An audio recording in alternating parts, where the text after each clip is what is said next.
Okay, we have been studying the book of Revelation, and last week we had went through um, we started Revelation chapter 19. We had already went through the first 18 chapters of the book of Revelation, and we're looking at Revelation chapter 19. We started last week and we looked at half of the chapter, and I just want to quickly review where we are in the book of Revelation in terms of the actions and historical things and prophecies that are going on.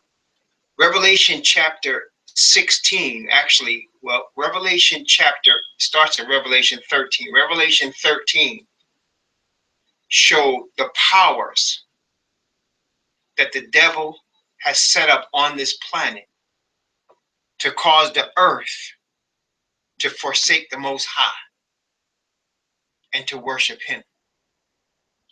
And he is using a worldwide church or a Christian denomination, so-called, to do this as the leader, agent. That church we have seen in Revelation 13 is the Roman Catholic Church. And the devil's using the Roman Catholic Church to deceive the earth along religious lines, because the entire warfare between the Messiah and the devil is a warfare over worship. The Messiah points people to worship the Most High Yah. And he is the sacrifice that allows people to be free from the clutches of Satan, to be able to worship the Most High Yah. He is the conduit through which the spirit of the Most High Yah comes to the people on planet Earth that want to worship in spirit and in truth. And the people that are his people on earth are a church called Israel, which is really not, well, it's not a denomination at all, but a nation, a scattered nation, as the Bible predicts and showed us in many places in the covenant, in the Torah. Revelation 13 shows us that the United States will be the nation that Rome controls and uses, and is doing it right now as I'm speaking to bring the whole earth under the banner of one world government and one world worship and one world religion. We see that this is already taking place, and as we studied the book of Revelation, we understand that the only reason the final movements haven't happened yet is because the Most High is holding up everything, final sealing of his spirit upon that group of men called the 144,000.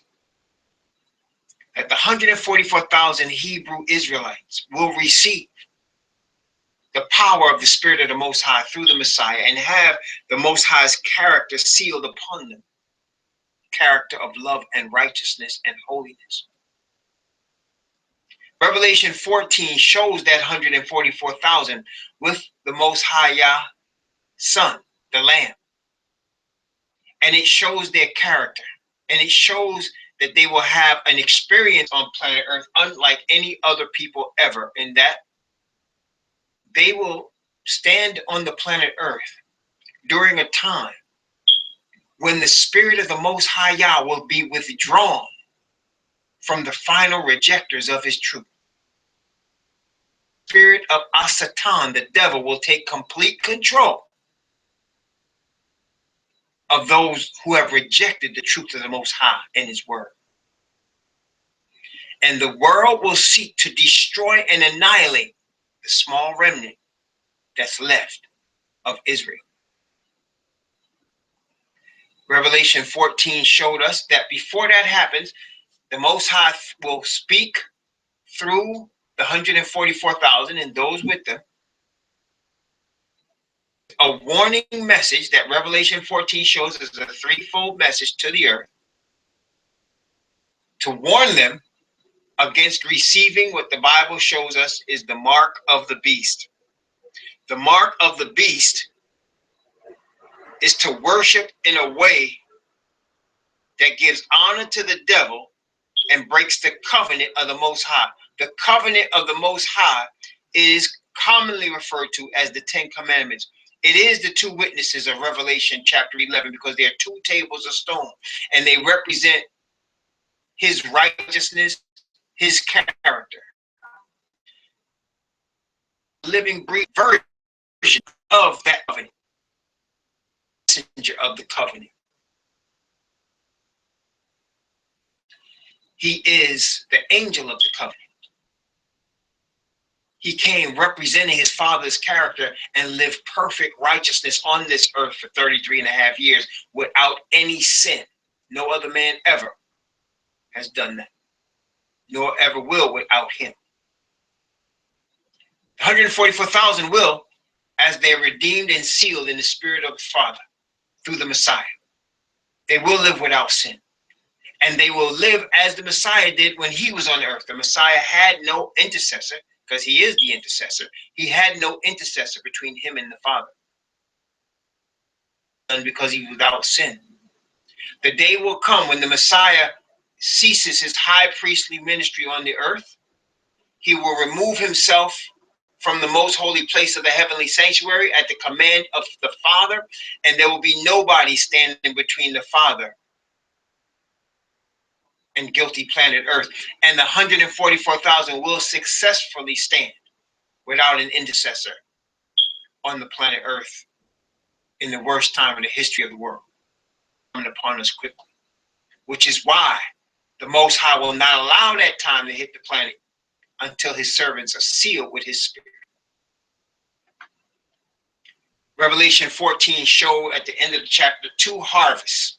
The harvest of the Most High's people, the harvest of the righteous, the redeemed, and then the harvest of the wicked, the lost.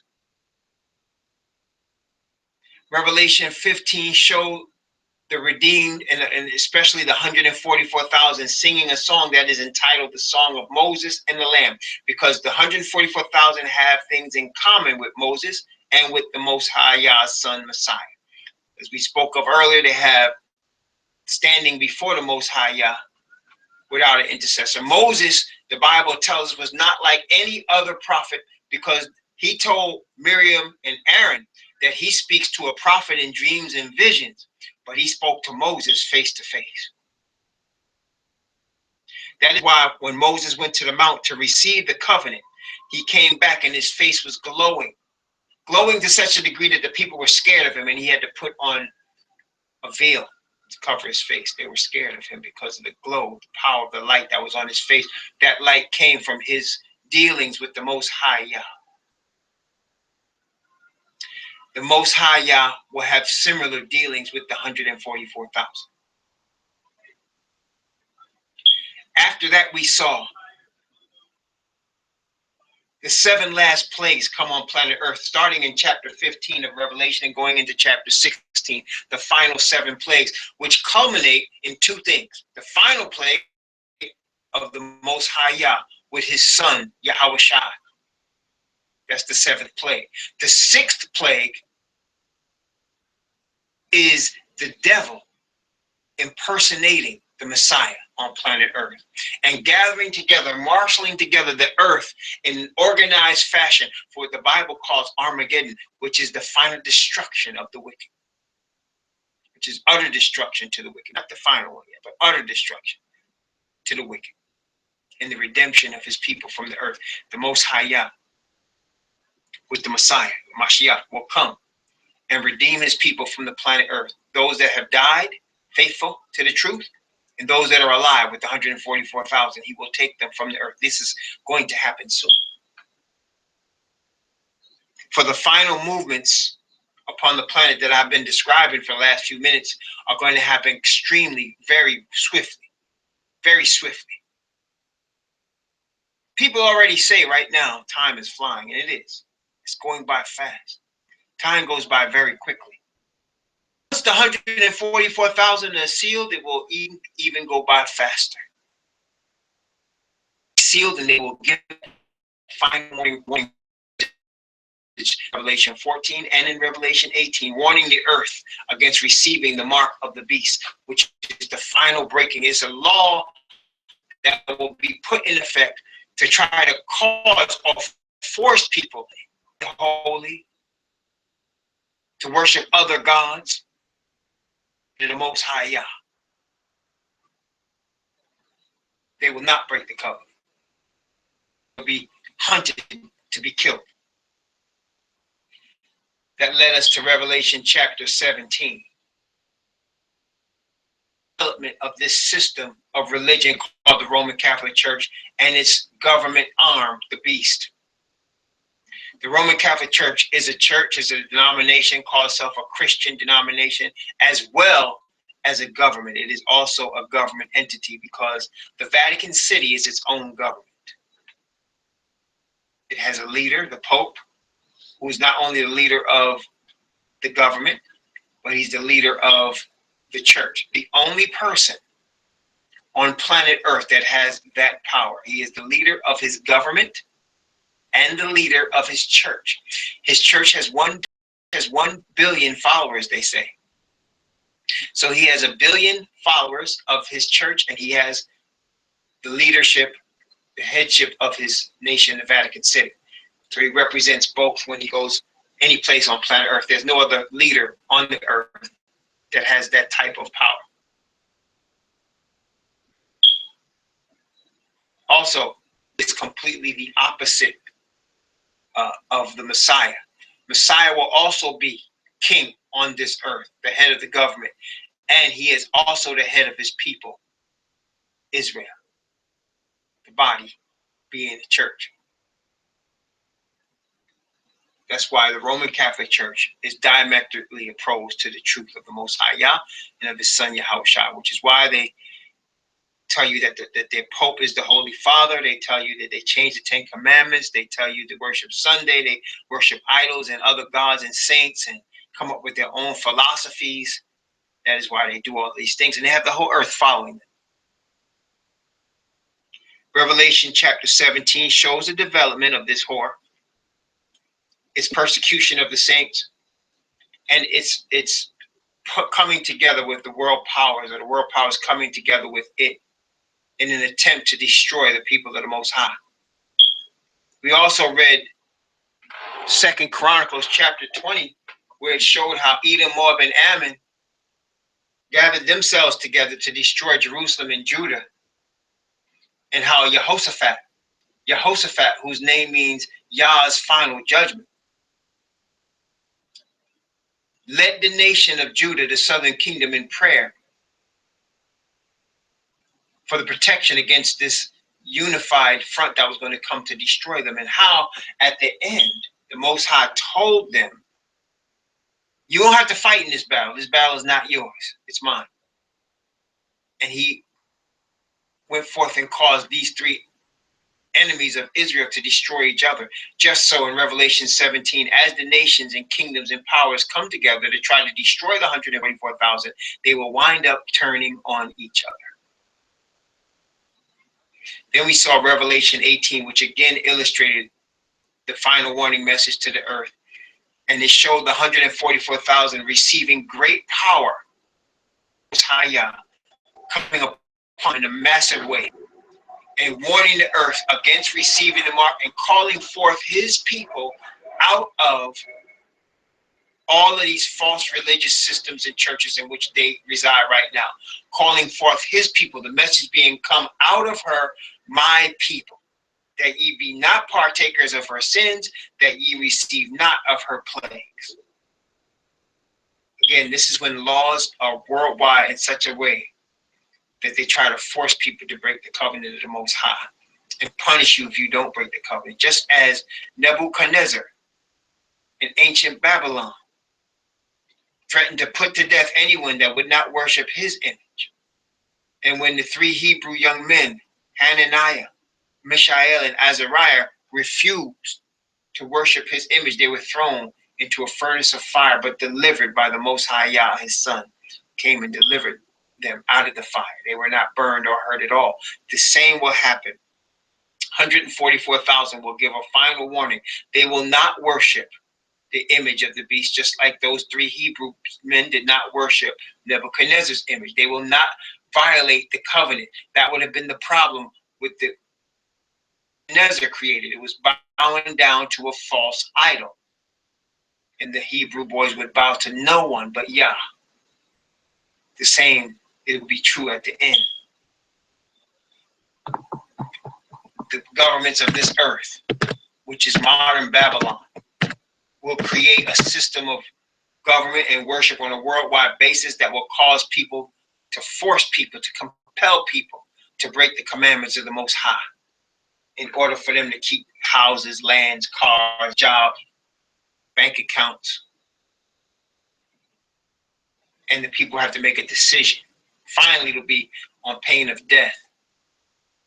But the Most High's people will not bow. We saw the destruction of Babylon in Revelation 18 after that message is given. Revelation 19, rejoicing over the victory that they had gained through the Most High Yah, through the deliverance of the Messiah, the victory that they had gained in heaven, and singing hallelujah, or praise Yah, hallelujah, because of the deliverance they had gotten. That's what we saw last week. And we also saw how the Most High is going to and has arranged a marriage between the 144,000 and the Lamb. And the connection of the 144,000 and the Lamb, and the Bible showed us that the bride, which is the 144,000, was granted that they should be arraigned in righteousness. And we saw that the righteousness is a representation of the seal of the Spirit of the Most High Yah. That is the seal. It is a seal of perfect holiness and righteousness that comes from heaven. Brothers and sisters, let us always remember, we cannot perfect ourselves, but we can help ourselves to receive by faith the Spirit of the Most High Yah through his Son Yahushua. We can be cleansed through the blood of the Messiah, and we can receive the Spirit of righteousness because the Holy Spirit is given to us that we might be brought to repentance and that we might be brought to obedience to the commands and covenant of the Most High. And so the Bible showed us that to the bride, it was granted that she should be arrayed in fine linen, clean and right, for the fine linen is the righteousness of saints. We saw that the revelator, Yachanan, otherwise known as John, was so overwhelmed that he started to bow to the angel in Revelation 19. And the angel told him, "See thou do it not." This is where we ended up, Revelation 19:10. "And I fell at his feet to worship him. And he said unto me, See thou do it not. I am thy fellow servant and of thy brethren that have the testimony of Yahushua. Worship Yah, for the testimony of Yahushua is the spirit of prophecy." The testimony or the witness of the Messiah is the spirit by which prophecy is given. The witness of the Messiah. The witness of the Messiah. We saw that the object, the idea of witness is very important to the Most High. His word is a witness to us. The covenant, the two tables of the covenant, are a witness or testimony of the character of Yah to us, to his people. The Messiah himself is a witness, or he testifies of his Father. He is a representation, a testimony of his Father. The people of the earth that belong to the Most High are a witness or they testify as to the righteousness of the Most High in their lives and their word also. And so the witness or testimony of the Messiah gives power of prophecy. It's the witness or testimony of Yahushua, they call Jesus, on the heathens called Jesus, is the testimony, is the spirit of prophecy. It's the spirit that gives prophetic utterance, the spirit that teaches us to understand what's going to happen. Because the Bible told us that the revelation of the Messiah is given to his servants to show them things that must shortly come to pass. That's prophecy. That's the Most High showing people of his people on the earth what's going to happen. And so, as we receive the Messiah and we receive his righteousness to be obedient to his commandments, they that keep the commandments of Yah and the testimony of Yahushua Mashiach, The faith, which is the faith of Yahushua HaMashiach, the faith of Jesus, which is perfect righteousness. As they receive these things, they receive information by the Spirit to know what's coming, which is why we're studying the book of Revelation. So we ended up at verse 10. Now, tonight, we're going to look at the rest of chapter 19, which is going to show the final destruction. The final destruction of the wicked and of the heathen. Final destruction. Now, if you look at Revelation 19, you'll see the final, we're going to show it the final destruction. Revelation 20 shows two things. It shows the return of the Messiah, the initial return of the Messiah.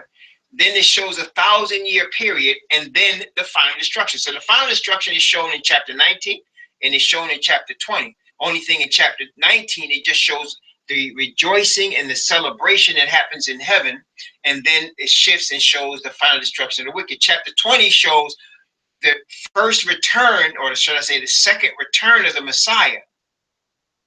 The return of the Messiah, initial destruction of the wicked and of the earth, then a 1,000-year period, and then a return again, and the final destruction and the final judgment upon the wicked. And in that final judgment, the wicked attempt to take the city. They attempt to attack Jerusalem, the New Jerusalem. They attempt to attack and destroy New Jerusalem, and in their attempt, they are destroyed. This is also outlined in the book of Ezekiel, chapter 39, in the book of Isaiah, also Jeremiah, chapter 51, in the book of Joel, chapter 2, chapter 3, actually chapter 2, yeah, and chapter 3. Also Isaiah, chapter 20. Also in other places. It's shown in many different places of the Bible. Isaiah 60 also. Isaiah 57 as well. It's shown in Jeremiah 30. I can keep going. There's a lot of places. Zechariah 14, that shows what Revelation 19 is showing. So let's look at it. Revelation chapter 19. I'm going to begin at verse 11, verse 16 to start off with. And I saw heaven opened, and behold, a white horse. And he that sat upon him was called Faithful and True. And in righteousness he doth judge and make war. His eyes were as a flame of fire, and on his head were many crowns. And he had a name written that no man knew but he himself. And he was clothed with a vesture dipped in blood, and his name is called the Word of Yah. And the armies which were in heaven followed him upon white horses, clothed in fine linen, white and clean. And out of his mouth goeth a sharp sword, that with it he should smite the nations. And he shall rule them with a rod of iron, and he treadeth the winepress of the fierceness and wrath of Al Shaddai, Almighty God. And he hath on his vesture and on his thigh a name written, King of Kings and Lord of Lords. Now, there's a lot here. First, we see that the armies that are in heaven, clothed in clean and white, fine linen, these are the redeemed that are coming with him from heaven to the earth. And as we're going to see in chapter 21, he's going to bring with him the New Jerusalem. It's going to come down on the planet Earth. This is the final destruction of the wicked. This is also shown in other parts of the Bible. It's shown where it actually in Jeremiah, as I mentioned, Jeremiah 51 is shown in Isaiah, is shown in Ezekiel. The wicked are going to attempt. Well, first of all, they're going to be resurrected. There's a second resurrection. The Bible shows us that there's two resurrections. And let's look at that first. There's two resurrections. There's a first resurrection and there's a second resurrection. Let's look briefly at chapter 20. Revelation chapter 20. I'm going to read from verse 3 down to verse 6 of Revelation chapter 20.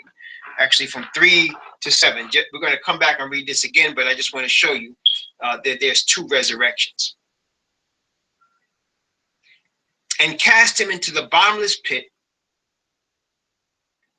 And cast him into the bottomless pit and shut him up and set a seal upon him that he should deceive talking about the devil, that he should deceive the nations no more till the 1,000 years should be fulfilled. And after that, he must be loosed a little season. And I saw thrones, and they that sat upon them, and judgment was given unto them. And I saw the souls of them that were beheaded for the witness of Yahushua, and for the word of Yah, which had not worshipped the beast, neither his image, neither had received his mark upon their foreheads or in their hands. And they lived and reigned with Messiah 1,000 years. But the rest of the dead lived not again until the 1,000 years were finished. This is the first resurrection. Blessed is holy is he that hath part in the first resurrection. On such the second death hath no power, but they shall be priests of Yah and of Messiah, and shall reign with him 1,000 years. And when the 1,000 years are expired, Satan shall be loosed out of his prison. There is a point in which the devil is imprisoned on the earth. He can't go to heaven. He can't go to any other planets. He is stuck here for 1,000 years, him and his angels. After that, and he's set up so that he can deceive the nations again, because there'll be a second resurrection, and all the lost will be resurrected. In Revelation 19, you're seeing that second resurrection. You're seeing the people that have been resurrected, and you see the devil getting and marshaling them together, marshaling forces from all ages in an attempt to take the city and to overcome the Lamb and to overcome us who were the Lamb years. We're outnumbered. The wicked outnumber the righteous. The wicked outnumber the righteous. They can take the city, but they will be destroyed, as we know. Understand. From the beginning of this rebellion from heaven, the devil was dead. He was he's going to be a dead angel from that time, because you cannot overcome the creator. The creature will never overcome the creator. It's not going to happen. So why did the Most High allow all these thousands of years of this? Because he must allow evil to run its course, so that the whole earth and the universe sees the result of rebellion against his covenant, rebellion against his character, rebellion against his kingdom. It results in what we see today: corruption and death and famine and disease. That's the result of leaving the Most High Yah to try to be your own God. And so he's let it run its course. And during this situation of it running its course, the enemy, Satan, is permitted to run rampant through this earth with his fallen angels, because the earth invited him. Adam and Eve invited him when they took the fruit of the tree of knowledge of good and evil. They invited him to take his place here, and he took hold. And the lifeline through the Messiah has been let down to the earth, so that the Most High, through the nation of Israel, and through the Messiah that was born of Israel, he has a lifeline that any man that would want to escape deceptive powers of the earth and see truth and walk in the light of truth can. But at this time, the people have made final decisions. So this second resurrection is a resurrection of people who have never decided to follow truth. If had they left it under the complete control of Satan, and he has convinced them that they can take the city. Let us look at the Gospel of John, chapter 5. The Gospel of John, chapter 5. Going to start Gospel of John, chapter 5. Let's see. I'm going to read from verse 19 down to verse 29. Gospel of John, chapter 5, from verse 19 to verse 29. Then answered Yahushua unto them, Verily, verily, I say unto you, the Son can do nothing of himself, but what he seeth the Father do. For what things soever he doeth, these also doeth the Son likewise. For the Father loveth the Son, and showeth him all things that himself doeth, and he will show him greater works than these, that ye may marvel. For as the Father raiseth up the dead and quickeneth them, even so the Son quickeneth whom he will. For the Father judgeth no man, but hath committed all judgment unto the Son, that all men should honor the Son, even as they honor the Father. He that honoreth not the Son honoreth not the Father which hath sent him. Verily, verily, I say unto you, he that heareth my word, he that heareth my word and believeth on him that sent me hath everlasting life, and shall not come into condemnation, but is passed from death unto life. Verily I say unto you, the hour is coming, and now is, when the dead shall hear the voice of the Son of God, and they that hear shall live.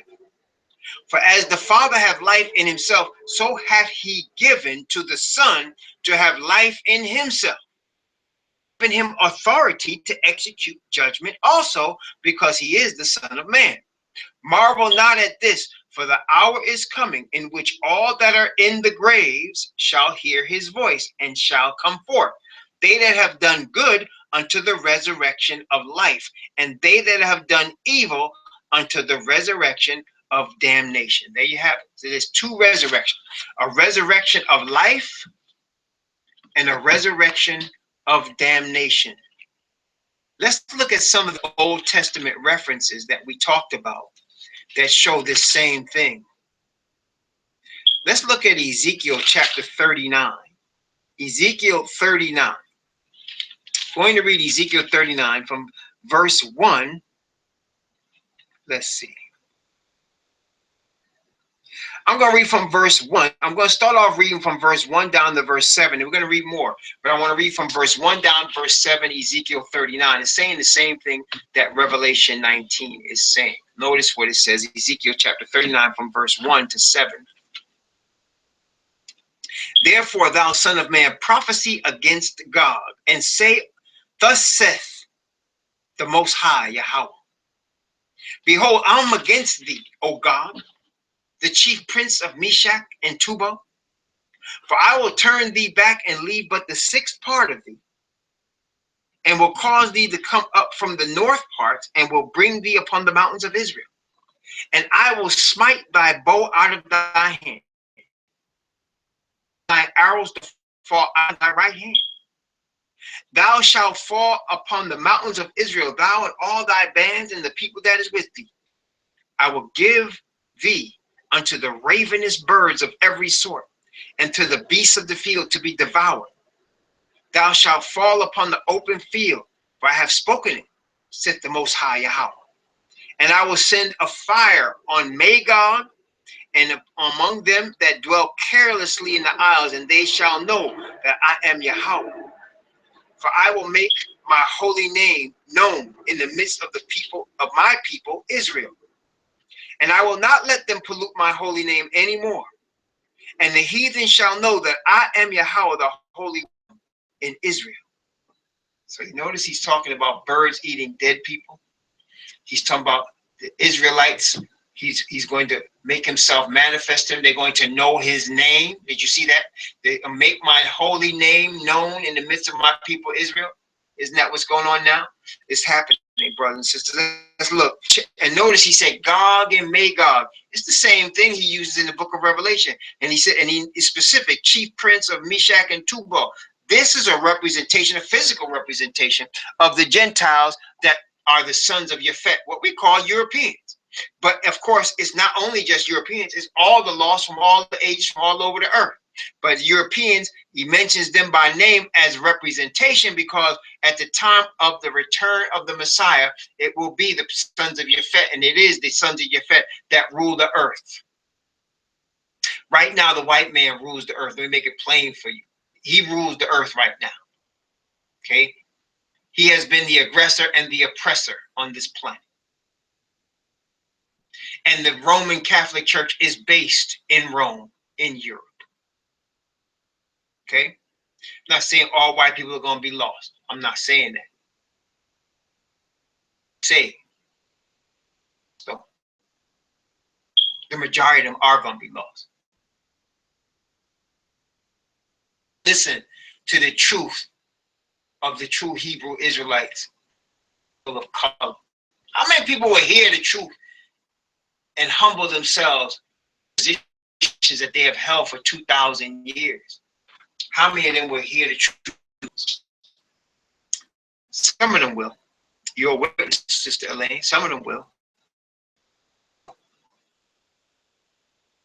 Let's continue. Ezekiel chapter 39 from verse 8. From verse 8 down to verse 15. Watch carefully.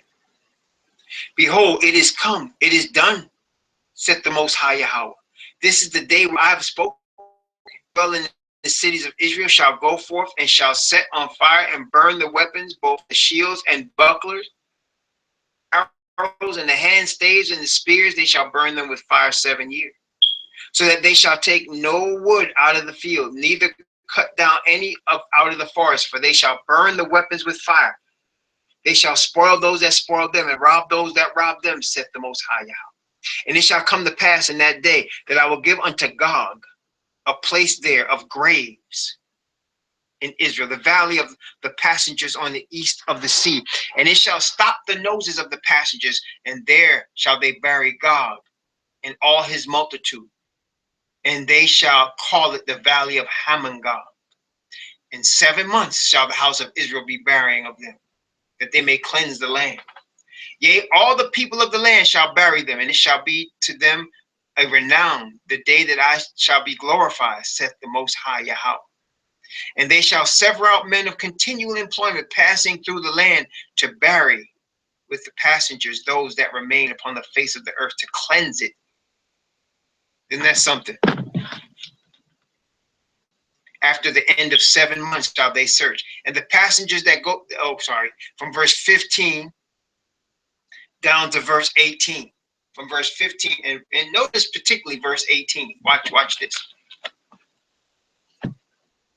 And passengers that pass through the land, when any seeth a man's bone, then shall he set up a sign by it till the buriers have buried it in the valley of Hamon-Gog. And also the name of the city shall be Hamona. Thus shall they cleanse the land. And thou, son of man, thus saith the Most High Yahweh, speak unto every feathered fowl and to every beast of the field, assemble yourselves and come and gather yourselves on every side to my sacrifice, that I do sacrifice for you, even a sacrifice upon the mountains of Israel, that ye may eat flesh. This is for the birds, the scavengers. Ye shall eat the flesh of mighty, drink the blood of princes of the earth, of rams, of lambs, of goats, of bullocks, of all them fatlings of Bashan. And ye shall eat fat till ye be full, and drink blood till ye be drunken of my sacrifice, which I have sacrificed for you. He's talking about the wicked. The wicked. Let's continue from verse 20 down to verse 29. Watch carefully. Thus ye shall be filled at my table with horses and chariots, with mighty men. You're going to see that word again in Revelation. And with all the men of war, saith the Most High Yahweh. And I will set my glory among the heathen, and all the heathen shall see my judgment that I have executed, and my hand that I have laid upon them. So the house of Israel shall know that I am Yahweh, their Allah, from that day and forward. And the heathen shall know that the house of Israel went into captivity for their iniquity, because they because they trespassed against me. Therefore I hid my face from them and gave them into the hand of their enemies. So they fell all by the sword. See, this is Gog and Magog, the enemies of Israel, of Gog and Magog. According to their uncleanness, according to their transgression, have I done unto them, and hid my face from them. Therefore thus saith the Most High Yahweh, now will I bring again the captivity of Jacob, and have mercy upon the whole house of Israel, and will be jealous for my holy name. After that they have borne their shame and all their trespasses, whereby they have trespassed against me, when they dwelt safely in their land. None made them afraid. When I have brought them again from the people, and gathered them out of their enemies' land, and am sanctified in them in the sight of many nations. Then shall they know that I am Yahweh, their most high, which caused them to be led into captivity among the heathen, but I have gathered them into their own land, and have left none of them any more there. Neither will I hide my face any more from them, for I have poured out my spirit upon the house of Israel. See, there it is, the seal. I have poured out my spirit upon the house of Israel, saith the Most High Yahweh. See, he poured out his spirit. He's going to destroy the heathen. He called the heathen Gog and Magog, just like the book of Revelation. Also in Jeremiah 51, we're not going to read that today. You can read it in Isaiah chapters 20 through 24. It's in several places. You can read it in the book of Joel chapter 3. We just used one reference, but there's many references.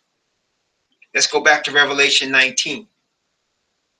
So the Most High, you can see in Ezekiel, he's making a differentiation. There's three groups of people. Okay, I want to show you. There's three groups of people in Ezekiel chapter 39.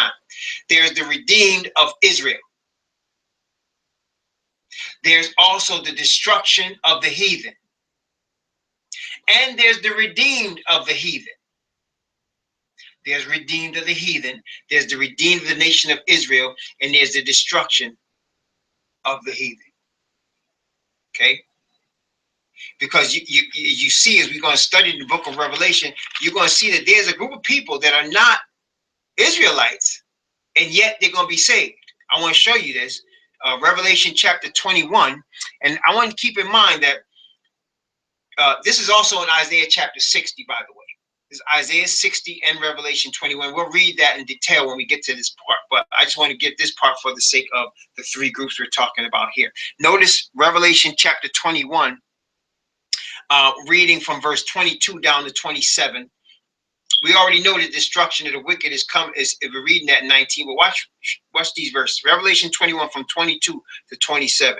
And I saw no temple there, for the Most High Yahweh, Most High Al Shaddai, and the Lamb are the temple of it. And the city had no need of the sun, neither of the moon to shine in it, for the glory of Yahweh did lighten it, and the Lamb is the light thereof.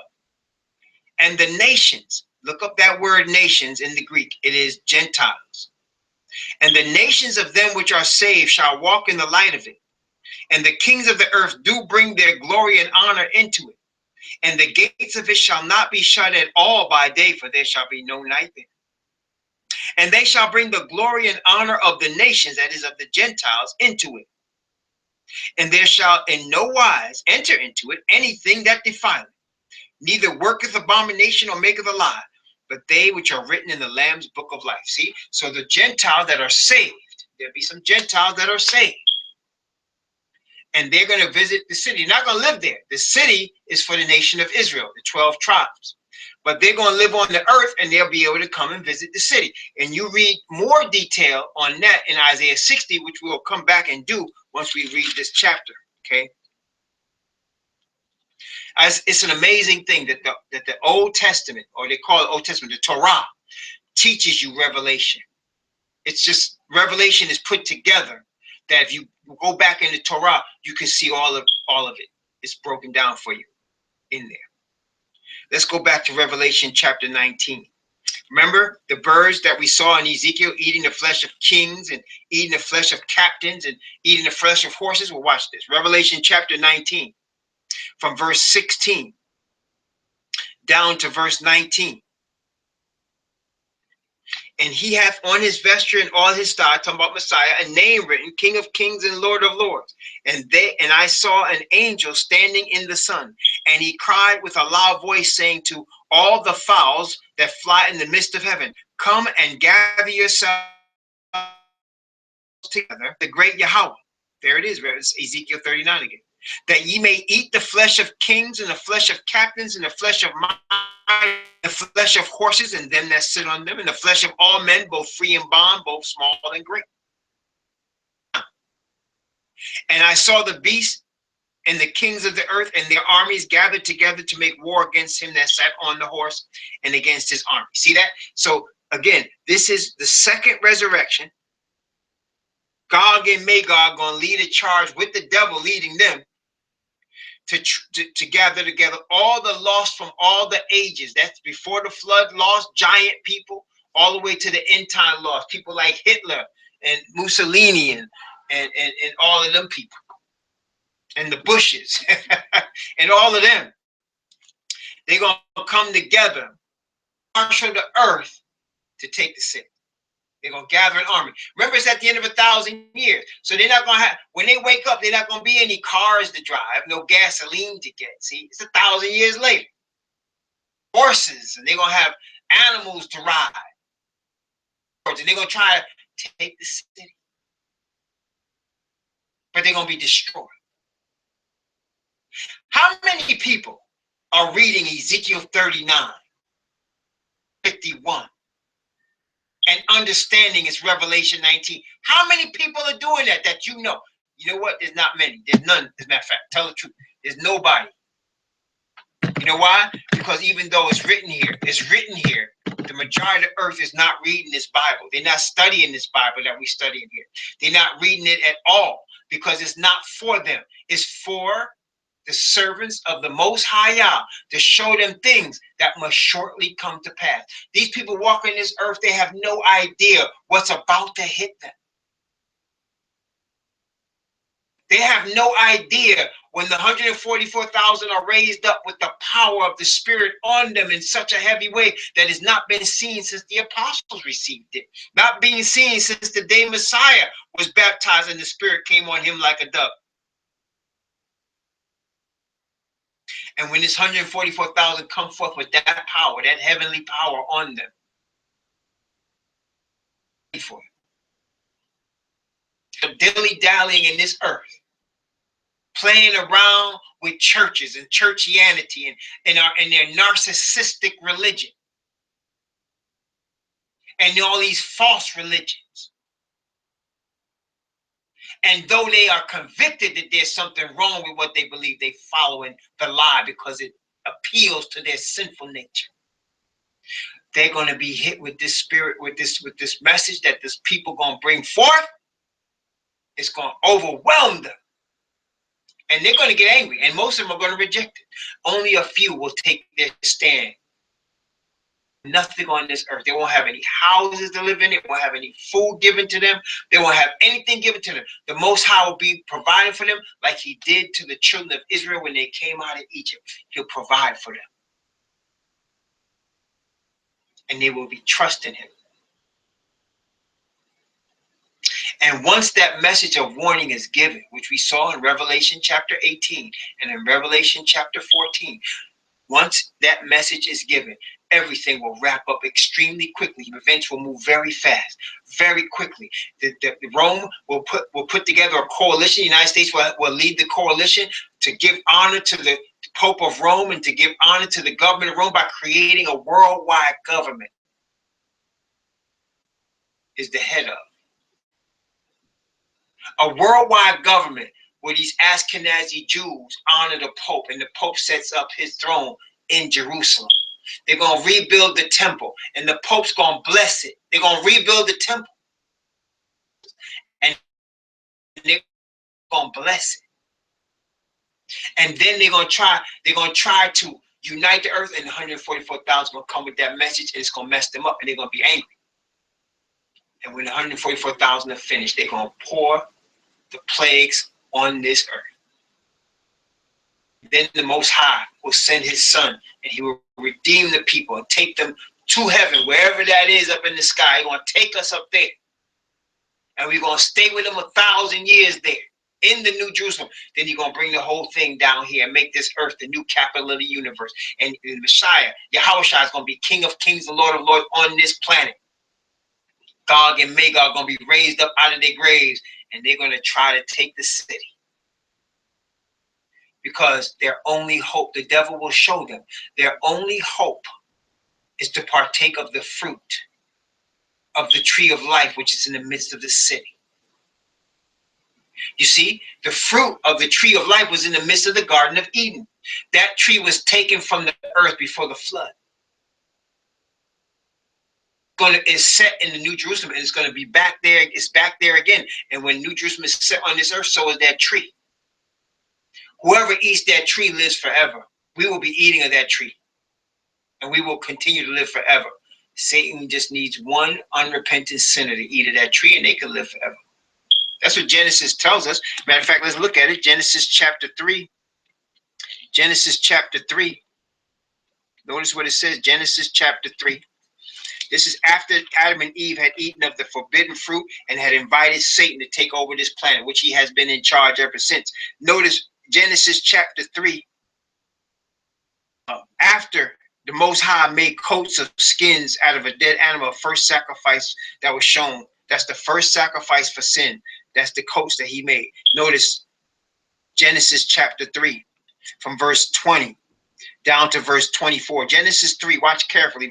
Genesis doesn't have a whole lot of verses in these parts, but it says a whole lot if you read it. Genesis chapter 3 from verse 20 to verse 24.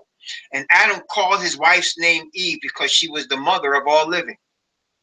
Also, and to his wife did Yahweh Elohim make coats of skins and clothed them.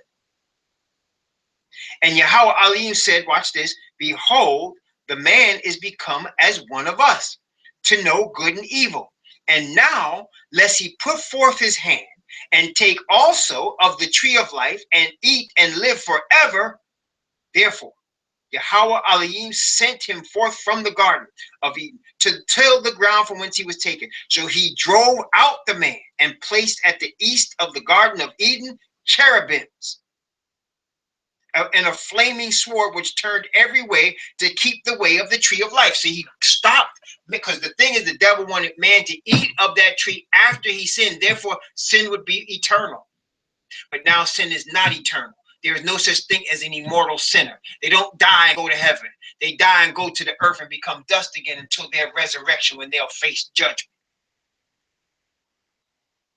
Because the Most High saw man had sinned, and now he had to block him from eating of the tree of life, which would give him eternal life. See, man's eternal existence was dependent on his partaking of that tree. That's why the Most High said, the day you eat of the tree of the knowledge of good and evil, you're going to die, because you're cut off from the tree of life. Therefore, you will slowly die. And 930 years later, he died because he was cut off from the tree of life.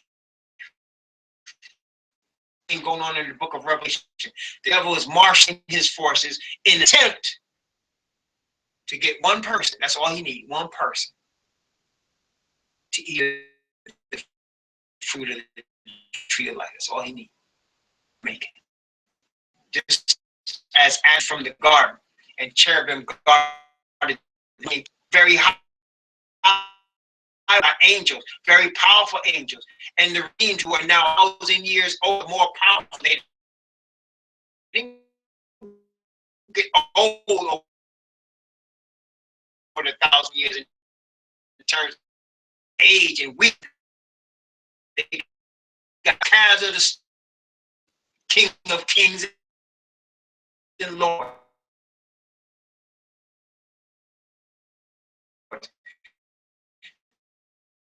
There is no of his lost group.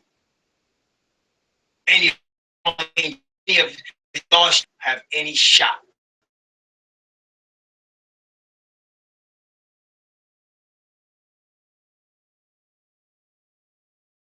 Let's finish the chapter of the book of Revelation, Revelation chapter. Begin 18. Hold on, we had just had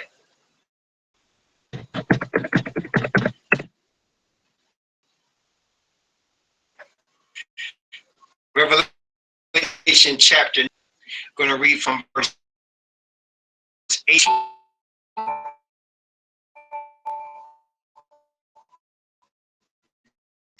down to verse 21. Revelation chapter 19. Let me get my brothers and sisters back along here. Revelation chapter 19 from verse 18 down to 21. And of course, Revelation chapter 19. 21.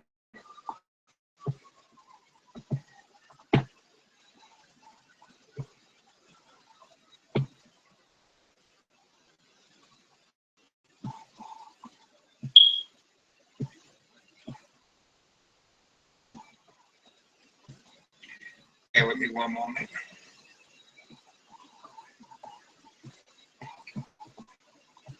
Revelation chapter 19. Revelation 19 from verse 18.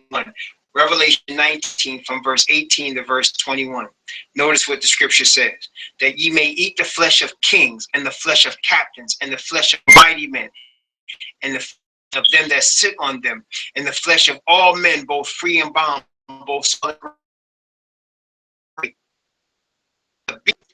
and the kings of the earth, their armies get together against a horse and against his army. And the beast, when somebody is taken, what does that mean? That means in the midst of a capture, the beast being the Roman church, the leaders of the Roman church, all the acts that's going to come up in that second resurrection. You see, they put them in these favor and these real, they in their fish hats, where they're going to come up in the resurrection with them fish hats. And they were taken. War against his army and false, all these leaders of these Sunday churches, these false denominations, these churches, they're gonna all be taken. The leaders that have led the earth in falsehood and been used by the devil, the power of playing, or deceive the nation, to deceive the people, and the people wanted it so. The Bible says they didn't have a love for the truth, so the Most High sent them strong delusion that these clowns can lead them astray. That's what they wanted. They were taken. Okay, notice again, the beast was taken, and with him the false prophet that wrought miracles before him. That's your 501c3 denominations that are following after the order of Rome, with which he deceived them that had received the mark of the beast, and them that worship his image. These both were cast alive into a lake of fire burning with brimstone, and the remnant were slain with the sword of him that sat upon the horse, which sword proceeded out of his mouth, and all the fowls were filled with their flesh. There go Ezekiel 39. There it go. Ezekiel 39. There it is. So he's going to destroy all the followers. That is, all these people following these false leaders because they had itching ears and didn't want the truth. But the leaders, the devil and his angels and all the leaders, see, the leaders of these religions, these priests, these prelates, these so-called pastors, these bishops, they're going to be cast alive into the lake of fire. They deserve what they got coming. Because they chose power in this world. These T.D. Jakes, Creflo Dollar, Joel Osteen, they chose money and power on this earth, and they traded in the truth for dollar bills and houses of gold and cars and women and men and everything. They traded in the truth for that. They got their reward on this planet right now. They're going to get their reward at time off. Going to be a trace so that follow the truth and not into these organized religious powers that are false. They're going to get their reward then. We get their reward then. Praise the Most High, yeah. That's it. So we're going to come back and we're going to read this account some more in Revelation chapter 20. It's going to give us another insight. It's going to show, as I said, it's going to show the two resurrections, and it's going to show the same thing. As they try to take the city, they're going to be destroyed. And we're going to go into Revelation 20 and Revelation 21 by the grace of the Most High tomorrow. Yes, we're going to see